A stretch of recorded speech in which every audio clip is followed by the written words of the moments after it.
व्यंजना शब्द शक्ति। पहले हमने शब्द शक्ति की परिभाषा देखी, शब्द शक्ति के 3 भेद देखे। पहला अमिधा, दूसरा लक्षणा और आज तीसरे भेद व्यंजना पढ़ना है। हमें तीसरा भेद व्यंजना पढ़ना है। व्यंजना शब्द शक्ति। व्यंजना शब्द शक्ति क्या है? हमने अमिधा में देखा कि अभिधा शब्द शक्ति में सीधा और सामान्य अर्थ प्रकट होता है। उसके बाद हमने लक्षणा शब्द शक्ति देखी। जब अभिधा से अर्थ प्रकट नहीं होता तो लक्षणों के द्वारा जब कोई सामान्य अर्थ नहीं निकलता तो उसके लक्षण या गुणों के आधार, गुण दोषों के आधार पर हम अर्थ निकालते हैं, उसको कहते हैं हम लक्षणा शब्द शक्ति। अब बारी आती है व्यंजना शब्द शक्ति। व्यंजना अर्थ से ही मालूम हो रहा है, व्यंजना करना, विस्तार करना, या जब इसका अर्थ निकलता है तो उसको कहते हैं हम व्यंग्यार्थ। व्यंग्य का मतलब क्या होता है?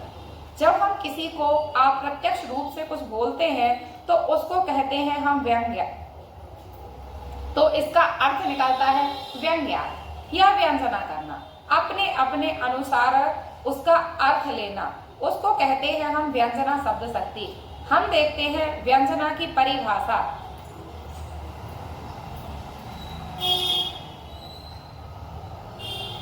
परिभाषा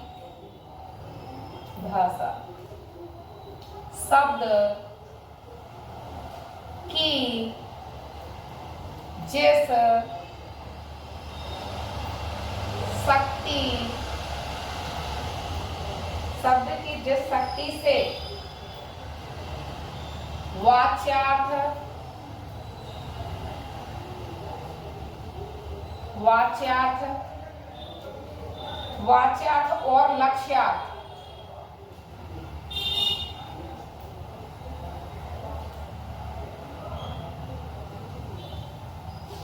लक्ष्यार्थ से अर्थ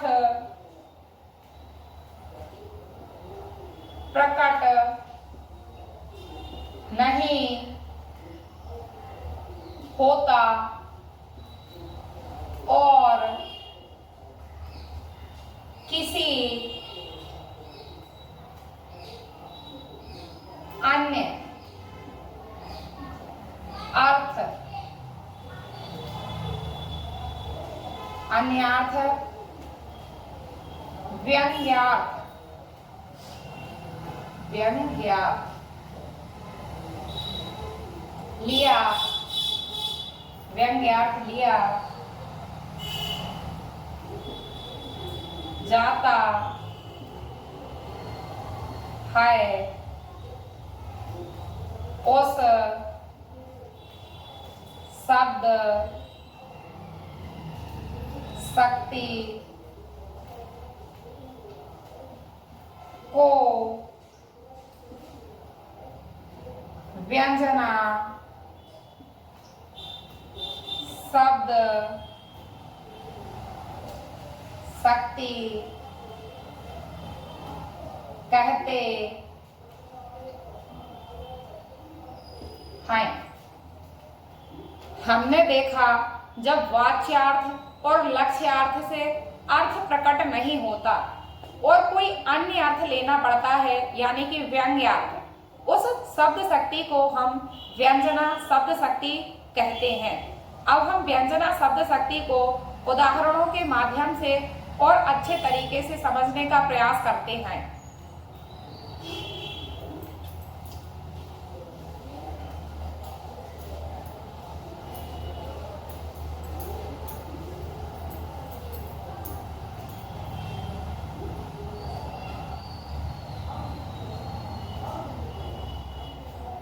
जैसे हमने कहा सुबह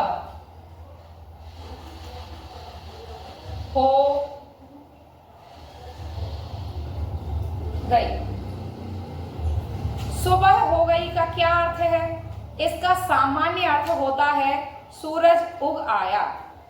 अब हम इसकी व्यंजना देखें तो एक मंदिर में पुजारी है, उसके लिए सुबह हो गई का मतलब क्या है कि उसके पूजा प्रारंभ करने का समय हो गया है, पूजा शुरू करने का समय हो गया है। फिर थोड़ा आगे बढ़ते हैं तो घर में कोई गृहिणी, कोई औरत है, उसके लिए सुबह हो गई का क्या मतलब है कि घर के कार्य प्रारंभ करने शुरू करने का समय हो गया है।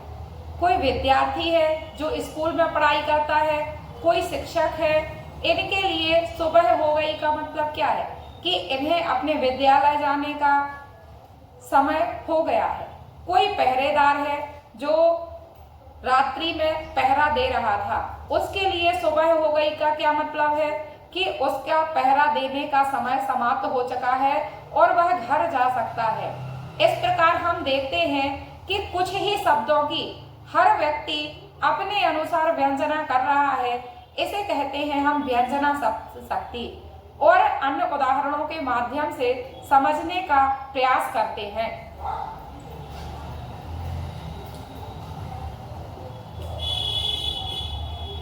दूसरा, अंधेरा हो गया। अंधेरा हो गया का मतलब क्या है? अंधेरे हो गए की व्यंजना हम कैसे करेंगे? सामान्य अर्थ तो यही है कि दिन में सूरज उगा था तो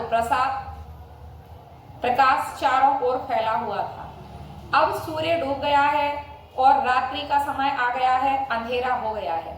सामान्य अर्थ तो यही प्रकट होता है। लेकिन यदि हम इसकी व्यंजना देखते हैं तो कोई किसान जो दिन भर से खेत में काम कर रहा था, अंधेरा हो जाने पर उसका काम समाप्त हो जाता है और उसे रात्रि में घर जाना है, विश्राम करना है। कोई सैनिक जो युद्ध में दिन भर से लड़ाई कर रहा था, उसके लिए अंधेरा हो जाने पर युद्ध नहीं होता, युद्ध समाप्त हो जाता है और वह अपने घर पर जा सकता है। और देखें हम व्यंजना तो किसी के घर में एक ही बालक था और बाई चांस उसकी मृत्यु हो जाती है तो उसके घर में ही अंधेरा हो जाता है। और कोई पहरेदार ले लो जो दिन भर से घर में विश्राम कर रहा था, उसका पहरे देने का समय हो जाता है। और चोरों के लिए तो अंधेरा हो जाना बहुत अच्छी बात है, अंधेरा हो गया है, अब वह अपना काम शुरू कर सकते हैं, चोरी करने के लिए जा सकते हैं। तो इसी प्रकार हमने देखा कि शब्द कुछ ही थे और किस प्रकार हर व्यक्ति उसकी व्यंजना अपने अनुसार करता है, तो इसे हम कहते हैं व्यंजना शब्द शक्ति। और उदाहरण देखते हैं।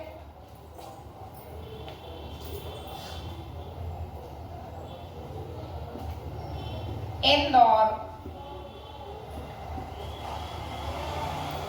मध्य प्रदेश की मुंबई है। इंदौर मध्य प्रदेश की मुंबई है। अब इसकी व्यंजना हम किस प्रकार से करेंगे? जैसे हम देखते हैं कि भारत एक देश है, एक राष्ट्र है, तो यहाँ पर मुंबई का क्या महत्व है? मुंबई यहाँ का एक राज्य है, उसी प्रकार मध्य प्रदेश भी एक राज्य है और इंदौर मध्य प्रदेश का एक बड़ा शहर माना जाता है। तो जिस प्रकार मुंबई में अनेक बड़े बड़े एयरपोर्ट, रेलवे स्टेशन या बड़े बड़े बस स्टैंड हो सकते हैं, यातायात की अच्छी सुविधा हो सकती है, उसी प्रकार मध्य प्रदेश में इंदौर में भी यातायात की अच्छी सुविधा हो सकती है। हम देखते हैं कि भारत में मुंबई में बड़े बड़े अस्पताल हैं, चिकित्सा की अच्छी सुविधा है, उसी प्रकार मध्य प्रदेश में इंदौर में बड़े बड़े अस्पताल होने के कारण व्यक्तियों का इलाज आसानी से और अच्छा हो सकता है। और देखते हैं हम, मुंबई एक बड़ा राज्य होने के कारण यहाँ पर रोजगार के अच्छे साधन हो सकते हैं, तो उसी प्रकार मध्य प्रदेश राज्य में इंदौर एक अच्छा शहर होने के कारण, बड़ा शहर होने के कारण यहाँ पर रोजगार के अच्छे साधन उपलब्ध हो सकते हैं।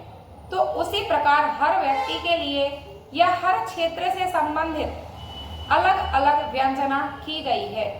जैसे मुंबई में शिक्षा की अच्छी व्यवस्था हो सकती है, बड़े बड़े स्कूल हो सकते हैं, बड़े बड़े कॉलेज हो सकते हैं, तो उसी प्रकार इंदौर में भी पढ़ाई की, शिक्षा की अच्छी व्यवस्था हो सकती है। यहाँ पर बड़े बड़े स्कूलों में लोग कई प्रकार के कोर्स करके, अपनी पढ़ाई पूरी करके अच्छी अच्छी नौकरियाँ प्राप्त कर सकते हैं। तो हमने देखा कि किस प्रकार मुंबई से इंदौर की तुलना की जाती है और हर व्यक्ति के लिए इसकी अलग अलग व्यंजना हो सकती है। अब हम देखेंगे व्यंजना शब्द शक्ति के भेद।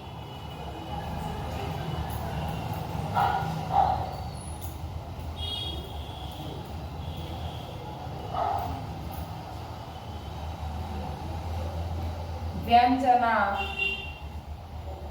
शब्द शक्ति के भेद। व्यंजना शब्द शक्ति के व्यंजना शब्द शक्ति के दो भेद हैं। पहला शाब्दी व्यंजना, दूसरा आर्थी व्यंजना।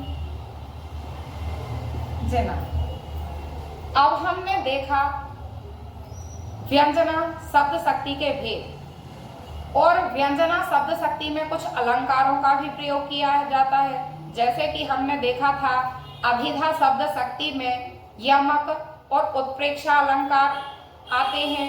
फिर हमने लक्षणा देखी, लक्षणा शब्द शक्ति में हमने देखा कि उपमा और रूपक अलंकार आते हैं। उसी प्रकार व्यंजना शब्द शक्ति में भी कुछ अलंकारों का प्रयोग किया जाता है। तो हम देखते हैं शाब्दी व्यंजना। शाब्दी व्यंजना क्या है? जहां शब्दों के माध्यम से व्यंजना प्रकट होती है उसे कहते हैं हम शाब्दी व्यंजना। और यदि इन शब्दों को हम बदल देते हैं तो व्यंजना समाप्त हो जाती है। फिर देखेंगे हम आर्थी व्यंजना, जहां शब्द के अर्थ के माध्यम से व्यंजना उत्पन्न होती है उसे कहते हैं हम व्यंजना शब्द शक्ति। और यदि अर्थ को शब्द बदल भी दिए जाएं तो व्यंजना समाप्त नहीं होती, क्योंकि शब्द भले ही बदल जाता है लेकिन अर्थ तो देता है।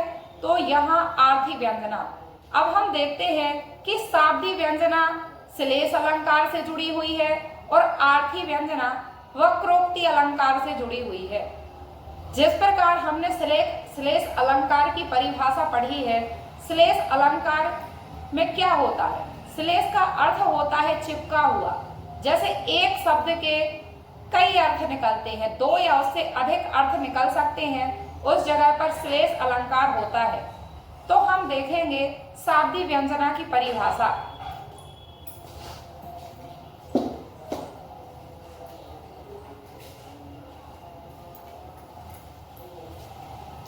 शाब्दी व्यंजना,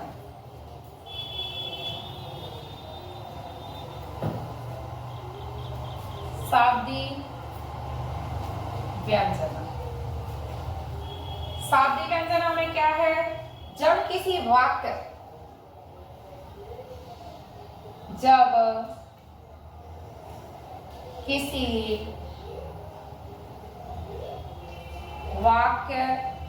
या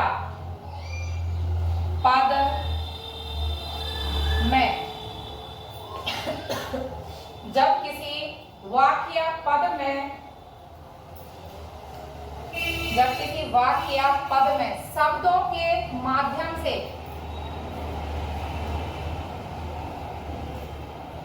शब्दों के माध्यम से व्यंजना उत्पन्न होती है तो उसे शाब्दिक व्यंजना शब्द शक्ति कहते हैं। शाब्दिक व्यंजना शब्द शक्ति कहते हैं। और यहाँ पर यदि शब्द बदल दिया जाता है तो व्यंजना समाप्त हो जाती है। तो हम लिख भी सकते हैं कि शब्द बदल देने पर व्यंजना समाप्त हो जाती है। शब्द बदल देने पर व्यंजना समाप्त हो जाती है। तो हमने देखा कि शब्द बदल देने पर व्यंजना समाप्त हो जाती है। अब हम देखेंगे श्लेष अलंकार का एक उदाहरण। तो हम देखते हैं कि किस प्रकार शब्द को यदि बदल दिया जाए तो व्यंजना समाप्त हो जाती है।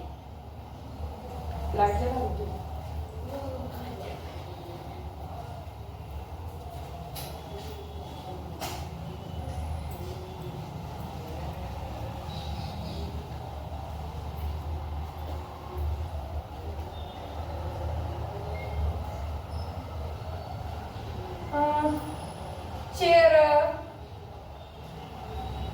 जीवो जोरी जोरे क्यों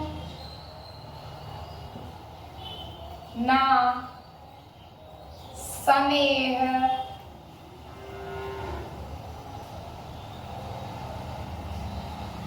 गंभीर गंभीर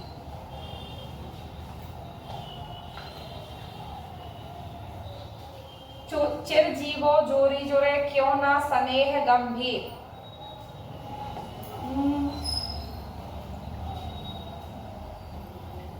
को घटिए ब्रस भानुजा को घटी ये ब्रस भानुजा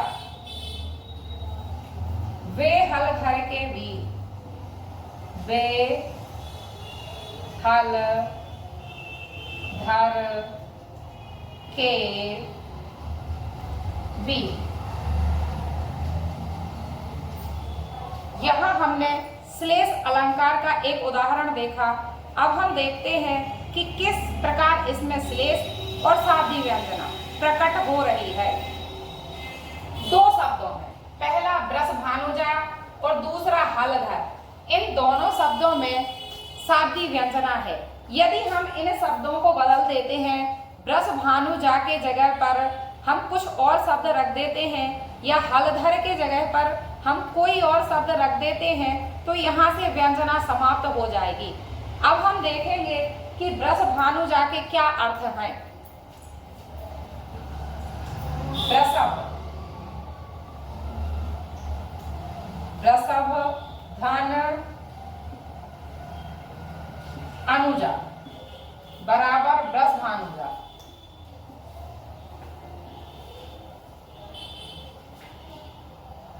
अब ब्रसभ क्या होता है? बैल। और अनुजा क्या होती है?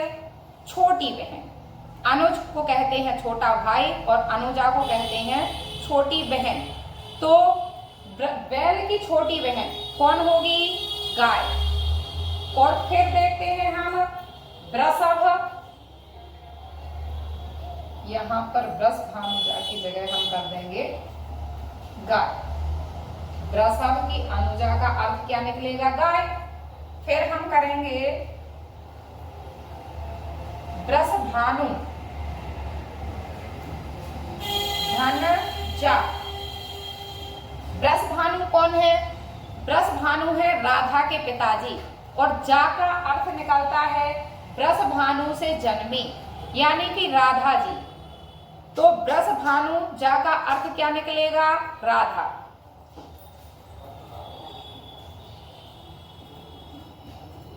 फिर हम दूसरा अर्थ देखते हैं हलधर। हलधर, यहां अर्थ क्या निकलेगा? हल को धारण करने वाला, अर्थात बैल।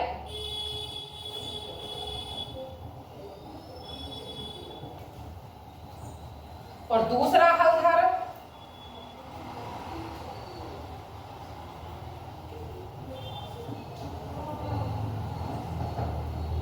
हल को धारण करने वाले, यानी कि बलराम। श्री कृष्ण जी के बड़े भाई का नाम था बलराम, और उनका शस्त्र था हल।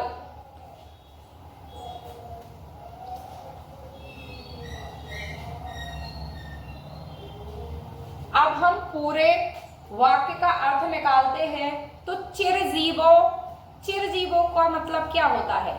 चिर यानी कि लंबा समय, और जीवो मतलब जियो, लंबे समय तक जीवित रहो, दीर्घ आयु हो।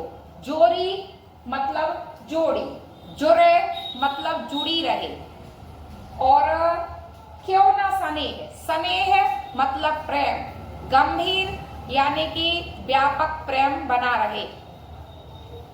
फिर वृषभानुजा, तो कहा गया है यहाँ पर कि वृषभानु की पुत्री राधा और हलधर के वीर, वीर का मतलब होता है भाई, तो हलधर के वीर कौन है? श्री कृष्ण जी। हलधर के वीर जैसे यहाँ पर आया है हल धारण करने वाला बैल, और हलधर के वीर, वीर कौन है? श्री कृष्ण जी। तो कहा गया है कि श्री कृष्ण जी की और राधा जी की जोड़ी लंबे समय तक बनी रहे। और इसी का दूसरा अर्थ देखें हम तो वृषभ धन अनुजा, यानी कि बैल की छोटी बहन और बैल की जोड़ी लंबी समय तक बनी रहे। तो इस प्रकार हमने देखा कि किस प्रकार यहाँ शब्दों के माध्यम से व्यंजना की गई है, और शाब्दी व्यंजना में श्लेष अलंकार होता है। तो हम इसको नोट डालकर लिख लेंगे, क्योंकि ये महत्वपूर्ण है और परीक्षाओं में एक एक नंबर में ऐसी चीजें ही पूछी जाती हैं।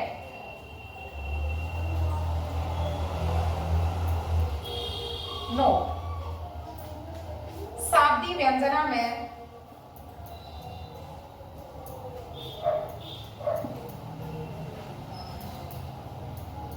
मैं श्लेष अलंकार पाया जाता है।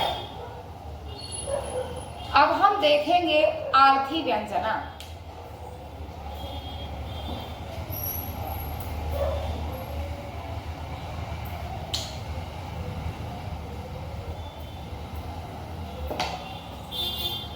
सेकेंड पॉइंट है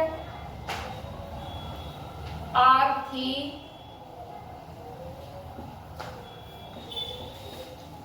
व्यंजना। आर्थी व्यंजना की परिभाषा क्या है?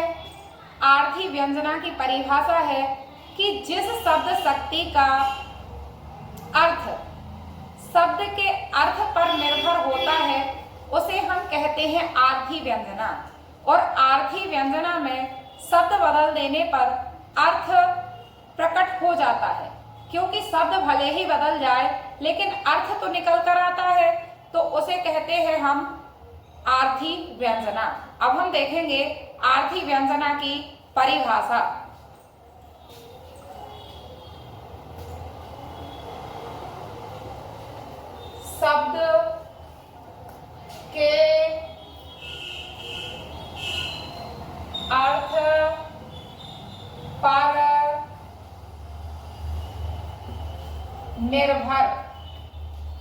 शब्द के अर्थ पर निर्भर शब्द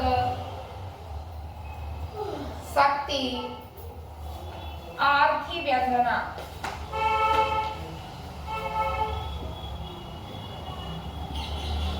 शब्द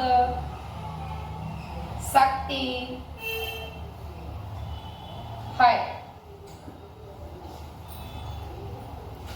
अब हम देखेंगे कि आर्थी व्यंजना में वक्रोक्ति अलंकार होता है। वक्रोक्ति अलंकार को हम जानते हैं वक्र के समान उक्ति, यानी कि वक्र क्या है?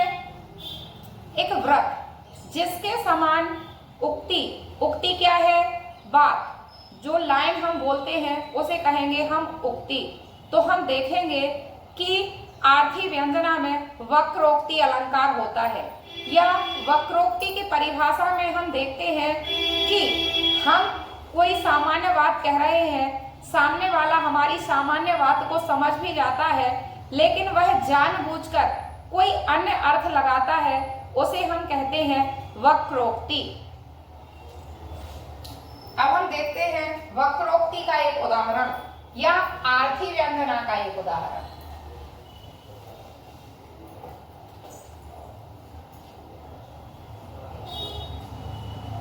कौन सा है? एक कबूतर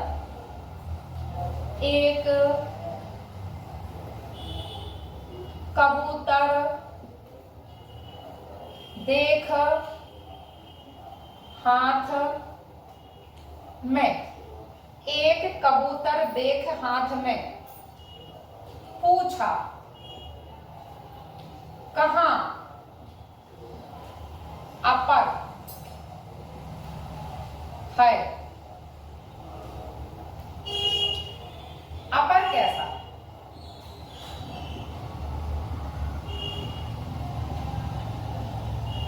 यह उड़। अपर कैसा? यह उड़ गया। अपर कैसा? यह उड़ गया। सपर है।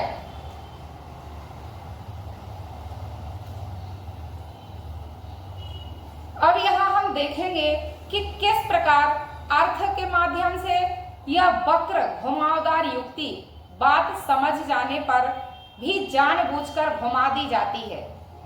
एक बार की बात है, शाहजहां ने दो पक्षी पाले थे, दो कबूतर पाले थे।